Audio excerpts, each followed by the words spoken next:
Para eso vamos a convocar ya mismo a Lavi Abraham, economista de Mate. Recordemos que Mate es mirador de la actualidad del trabajo y la economía, para que él nos cuente las últimas investigaciones que han hecho desde Mate para la marcha de la economía. Bueno, la semana que viene creo que debe conocerse la inflación de abril, ¿no es cierto? A ver qué están proyectando ellos, por ejemplo, ¿no?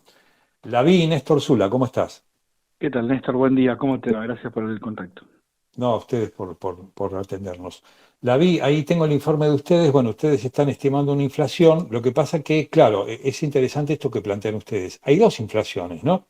La del INDEC y la de los que vamos al supermercado, ¿no es cierto?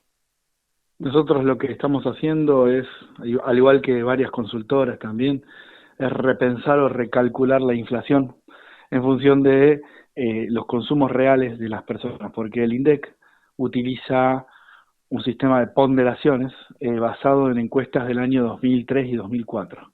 Y nosotros utilizamos las encuestas que hace el propio INDEC de gastos del año 2018, que son las últimas disponibles, porque, Ujú. bueno, básicamente en esos 18, esos 15 años, que van a ser 20 en realidad, cambiaron los consumos de la población y, bueno, reponderamos, o sea, le damos más peso a los consumos que realmente existen, al valor de los Ujú. que tienen realmente los servicios, a los nuevos servicios, como ser Internet, como ser eh, celulares, que en el año 2003-2004 eran realmente ínfimos Ujú.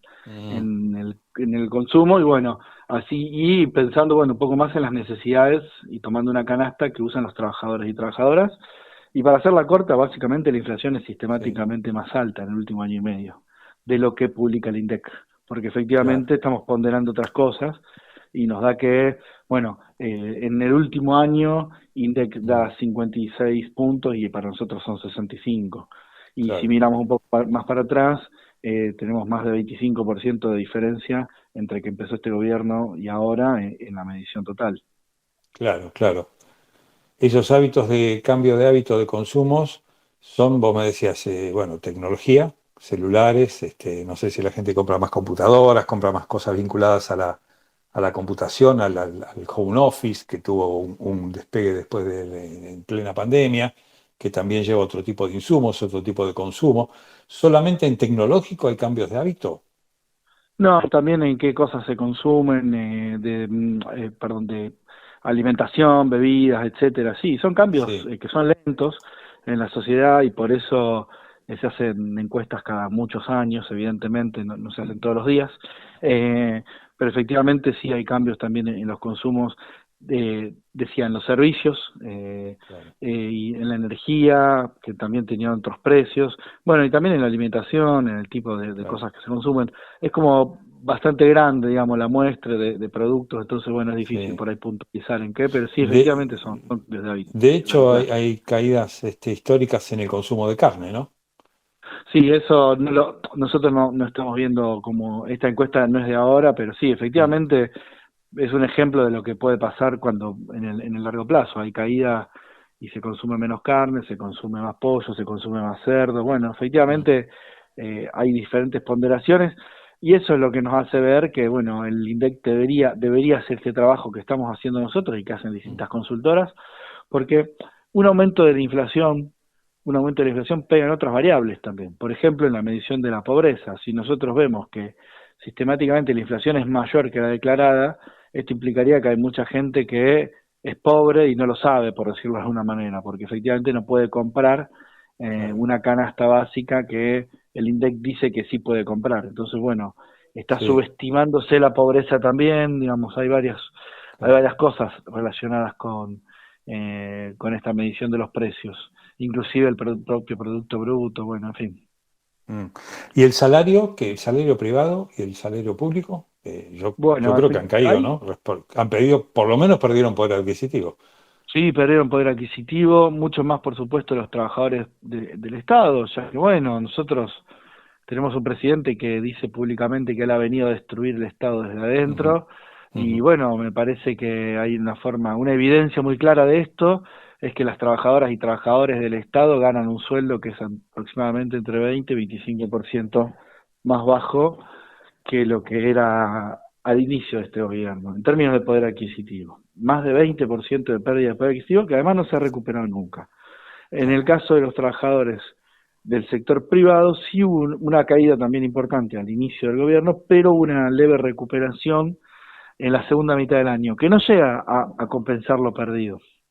No Ah, llega a compensar lo perdido y que además, bueno, no es lo mismo no haber pasado por eso que sí haberlo pasado. ¿A qué me ujú, refiero? Un trabajador ganaba 100 a principios de año, pasa a ganar 80 y después vuelve a ganar 100, para hacerlo en términos sencillos. Bueno, los meses que ganó 80 la pasó muy mal. sí, sí, Tuvo que relegar consumos, tuvo que endeudarse probablemente con la tarjeta de créditos. Cuando vuelve a ganar 100 está endeudado. claro. Por no hablar de todos los problemas más de salud mental que implica y acarrea, Sí, el estrés. bueno, el estrés de meses y meses donde la plata no alcanza y donde, bueno, efectivamente también vemos que hay un montón de líneas, digamos, de sectores de la economía nacional donde los trabajadores no recuperaron lo perdido. Mm. Entonces Ahí veo vemos, que elaboran ustedes un trabajo que dice más o menos, ¿no? Ustedes lo sí, dicen científicamente, yo lo digo en idioma más cotidiano, eh, que hay un disimulo en la caída del salario a partir de las horas extras, o sea que la gente tiene que trabajar más para ganar lo mismo. sí, de horas extra y de segundos empleos, de gente que trabaja horas haciendo en economía de plataformas, digamos, en Uber, por poner un nombre, perdón, pero digo, Sí, haciendo changas de ese tipo, trabajando con su auto, trabajando con su moto, horas extras sí, después del trabajo y horas extras en los propios trabajos. Entonces, sí, efectivamente, parece que el sueldo no cayó porque lo que está pasando es que la gente necesita para mantener el ingreso trabajar más horas. Entonces, sí, el ingreso lo mantienen, pero ¿a qué costo? ¿A qué costo humano? ¿No es claro, cierto? Esa es la claro. pregunta de fondo. Claro, claro, perdés horas de ocio, que algunos la malmiran, el ocio, pero el ocio es necesario, es saludable. El ocio es saludable, te lo dicen los médicos. Entonces pierde Sí, horas de ocio que puede dedicar a la familia, a hacer lo que le gusta, no sé, a salir a hacer sí. deporte, a ir a tomar cerveza con los amigos, lo que a cada uno se le Ujú. ocurra. Entonces, sacrificás calidad de vida porque perdés horas de ocio y también puedes perder horas de sueño, con lo cual estás sacrificando más calidad de vida todavía. Sin duda, sin duda, sin duda. Bueno, eso es el problema de una economía de bajo salario y bueno, es una economía donde efectivamente la estamos viendo, estamos transformándonos eso, en una economía que es de bajos salarios, donde los sueldos efectivamente no alcanzan, más allá del cambio en dólares, que a veces el gobierno suele decir, bueno, efectivamente, si el dólar se controla y todos los demás precios suben, uno puede ganar más dólares, pero ahora no le Mm, alcanza para nada. Y un poco me mm, parece que esa es la sensación. Una de las cosas que estuvimos viendo, por ejemplo, relacionado con la economía real, tiene que ver con el consumo en los supermercados. Los supermercados desde el inicio de este gobierno tuvieron una caída importantísima en los primeros 2 o 3 meses, hablo del año pasado, en las ventas. Y una recuperación que los dejó en aproximadamente el 90% de las ventas. O sea, perdieron entre 10 12 puntos de venta que no recuperaron nunca. claro, Entonces, efectivamente, quiere decir que los supermercados venden menos que antes, que la gente claro, consume menos que antes, porque los claro. supermercados son una muestra importante, no menor, pero bueno, también le pasa al pequeño comerciante que no vende nada, al que vende ropa que no tiene clientes, porque, bueno, Claro. nada, porque cambiaron la forma de consumir de la gente que no tiene plata y que no le alcanza para llegar a fin de mes. Bueno, No existe más el eso también changuito se ve. lleno. Yo no vi más changuito No. lleno. Nunca más vi un changuito lleno. No, y no existe comprar ropa porque, No. bueno, siempre es un consumo que se puede posponer un poco. Sí, No es que no existe, porque además esto también es la idea. No es que no existe comprar ropa, sí, existe, pero mucho menos que antes, mucho menos gente claro, lo puede hacer.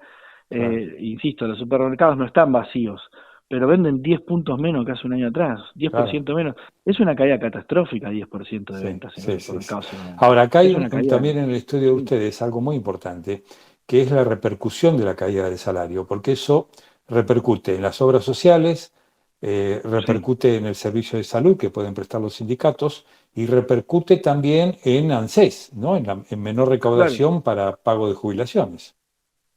Sí, empiezo las obras sociales muy brevemente. La mayoría de las obras sociales sindicales están pasando por momentos muy difíciles, porque efectivamente porque además los medicamentos aumentaron muy por encima del promedio de los demás precios.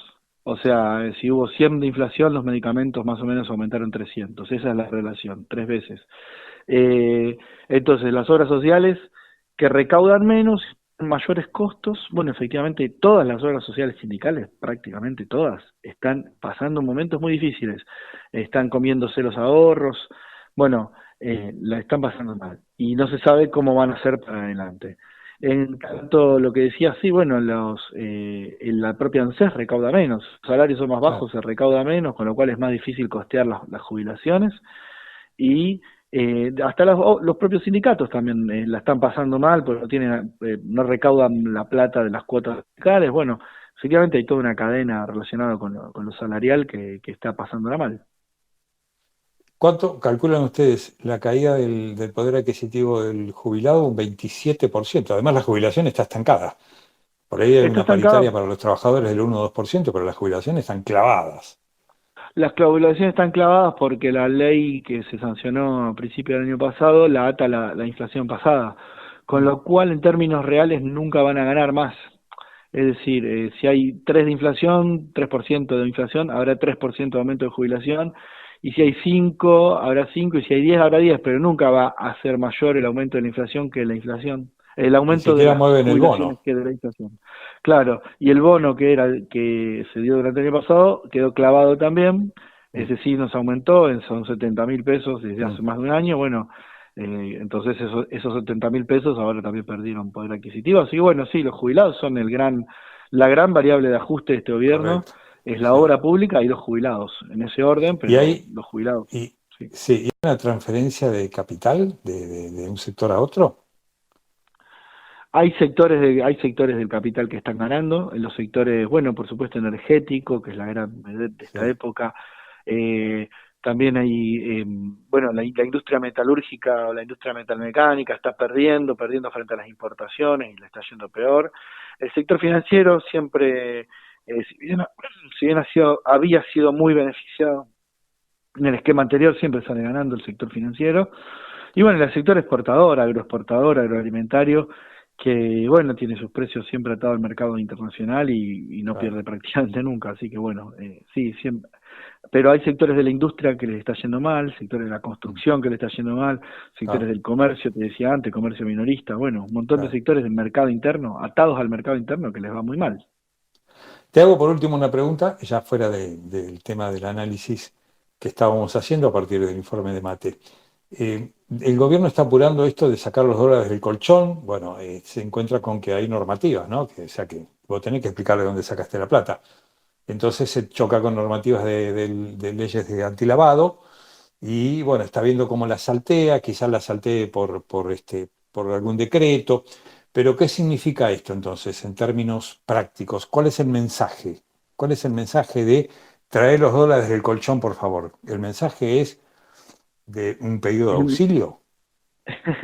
Y en parte es el gobierno apostando a que ese ahorro sumado de la población se vuelque al mercado, porque efectivamente este mercado tan deprimido, en otras épocas, cuando se encontraba así, ese era el Estado el que salía a reactivar la economía, la fórmula Mm, keynesiana, es una fórmula que tiene mm, 80 años y que en general ha funcionado en Argentina, ujú. más allá del manejo monetario, inclusive de la inflación, en general la actividad del Estado reactiva y genera riqueza. Mm. El gobierno al hacer esto dice, bueno, el Estado no se mete, le pedimos a la gente que tiene alguna plata ahí que la ponga en la economía Sí, y la reactive. Bueno, me parece sí, un pedido medio desesperado. Recordemos que el gobierno fue desesperado al Fondo Monetario Internacional porque claro, se quedaba sin reservas. claro, claro, Sigue en claro, ese claro, claro. estado, más allá de la paz cambiaria que hay ahora, por supuesto, porque al entrar el préstamo del Fondo Monetario está más tranquilo, pero Sí. esta paz cambiaria dura un tiempo, está pidiéndole los dólares a la gente para que, bueno, se reactive la economía a partir de quemar o de gastar ahorros pensados para épocas de crisis. Bueno, lo veo Claro. difícil, sinceramente, que la gente saque los ahorros y los ponga y los vuelque directamente a consumir. Lo Haría veo falta mucha complicado. confianza que hoy no se la ve, hoy por lo menos no se percibe un clima de confianza. No, y pero además, ¿por qué la va a sacar? Digamos, solamente Sí, por por la urgencia se sacaría, pero no estamos en un sí, momento de urgencia. Entonces, solamente por claro. confianza y amor claro, como decís vos, amor al gobierno y a su ideología, bueno, es difícil, es difícil. Es difícil. Bueno, la vi Abraham, economista de Mate, muchas gracias, que tengas buen fin de semana. Muchas gracias, Néstor, hasta la próxima, muy amable, Que como siempre. sigamos bien, muchas gracias, hasta luego.